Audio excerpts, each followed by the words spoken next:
In 1997, the Taxpayer Relief Bill was signed into law. In this bill, there was the creation of what's called the Roth IRA, named after William Roth, representative of Delaware, who originally created the account to help save the government tax revenue. But he didn't realize that it would help save millions of Americans enough to afford their retirement in the future. And now, what I personally think is the greatest investment vehicle of our lifetime, let's talk about the Roth IRA. Now, before we dive into the specifics of the Roth IRA, what is an individual retirement account or an IRA?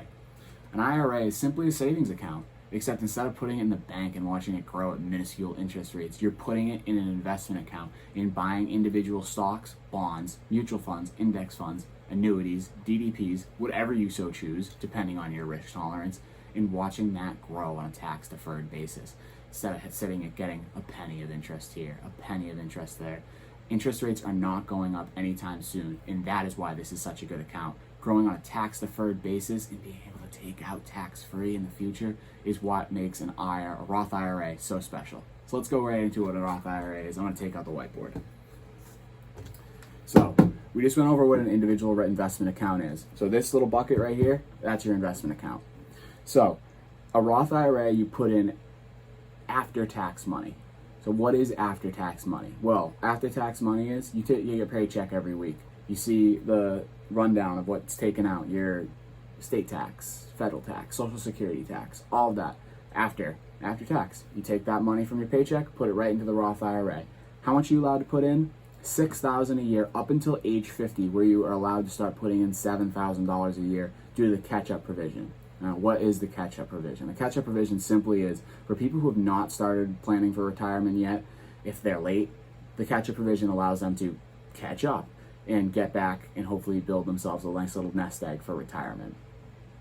Now, so once you put the money into this investment account, it begins to grow because you invest in individual securities. I have a few listed here. We have the SPY index fund, which tracks the S&P 500, the QQQ Trust index fund, which tracks the NASDAQ, Apple, and Amazon. Now, what's so special about this investment account? Well, say I bought Amazon at $1,000 and it went up to $2,000 and I sold it. I have $1,000 in profit. In a normal investment account, you would owe capital gains tax, either long or short term, 15% or 30%. But in this account, you don't owe that capital gains. It all grows on a tax-deferred basis. It incentivizes long-term holdings.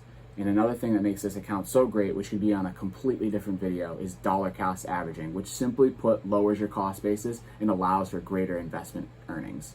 Now, at age 59, you may begin taking out this money, and this money comes out tax-free.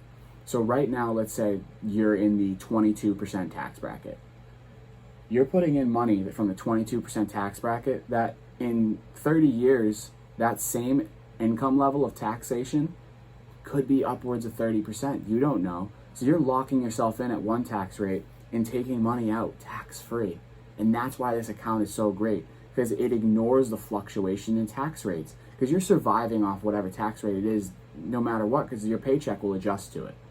But in the future, when you stop getting paychecks and you start getting dinged at higher tax rates because you have so much money from your investment account, that's not fair. So what this account does allows you to grow on a tax-deferred basis and take out at no taxes. So that 50% tax that could be in place, you never know, you don't have to pay it.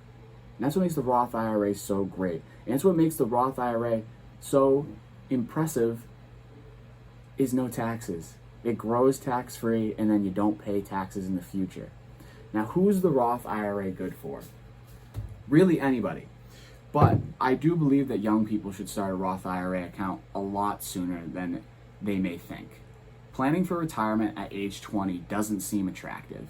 That's 20, 40 years down the line. Whatever. Why do I have to pay for retirement, man? I just want to go to the bar, spend all my money on, video games and candy and all that. No. You should be saving your money.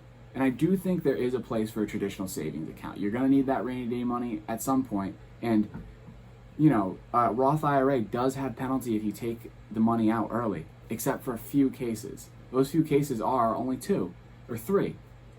When you buy your first home, you can take the Roth IRA money out to pay your down payment. If you become permanently disabled, you can take the Roth IRA money without penalty to fund the fact that you're permanently disabled, or if you die, your family may take the money out tax-free. However, if you take it out for any other reason, it's a 10% penalty plus your ordinary income tax rate. So it incentivizes that money staying in there. So if you even put a quarter of what you make in an Roth IRA and then the other quarter in a savings and you have 50% liquidity, you're going to grow at an impressive rate. If you put in $6,000 a year into a Roth IRA account at age 21, I know that seems unrealistic because, let's be real, who has $6,000 at age 21? But just hear me out. If you put $6,000 in at age 21 and the market grows at a conservative 5% rate, by age 65, you'll have over $1 million. The math's right here. You'll have $1.198 million in that account. Now, I don't know about you, but I could live on $1.1 million in my retirement. So, if you just start small at a young age, I personally have one. I insert $100 a month in there. It's already grown. I'm already up about $50. I've had it for 3 months. And that's the magic behind this. You're growing at a rate higher than inflation. You're growing at a rate higher than what a savings account's going to get you. And all that money is tax free. And that's why this is the greatest investment vehicle of all time and why everyone should have a Roth IRA. I hope you enjoyed that video on Roth IRAs. If you haven't already, please give this video a like or a share and subscribe to my channel. Or check out my podcast, The Trending Ticker, on Apple Podcasts or anywhere you find podcasts. We go over market news on a daily basis. I will also leave a link to my link tree down below where you can follow me on all forms of social media. Thank you for watching, and be here back next week, Saturday, for our video on dollar cost averaging.